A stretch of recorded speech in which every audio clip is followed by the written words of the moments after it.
बीवी अगर हंसती मुस्कुराती हो, चाहे झोपड़ी में रहती हो, गरीब मजदूर की बीवी हो, उसका चेहरा मुस्कुराहट वाला हो, खुश रहती हो, कोई शिकवे शिकायत नहीं। उस झोपड़ी में जब मजदूर दिन भर मजदूरी करके थका हारा जब वो झोपड़ी में दाखिल होता है और एक हंसती मुस्कुराती बीवी उसका इस्तेकबाल करती है, तो उस मजदूर की दिन भर की थकान दूर हो जाती है। अल्लाह के रसूल ने अजीब तारीफ की एक अच्छी बीवी की, कि जब उसको उसका शौहर देखे तो उसका दिल खुश हो जाए।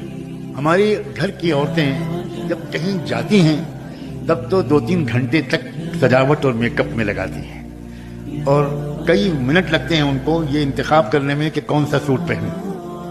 लेकिन जब घर में रहती हैं और शौहर जब आता है तो ऐसा लगता है कि सफाई की कर्मचारी है, अभी मोहल्ले में झाड़ू देकर आई। अजीब बात है, अपना हुस्न दूसरों को दिखाना चाहती हूँ, दूसरों को अट्रैक्ट करना चाहती हूँ।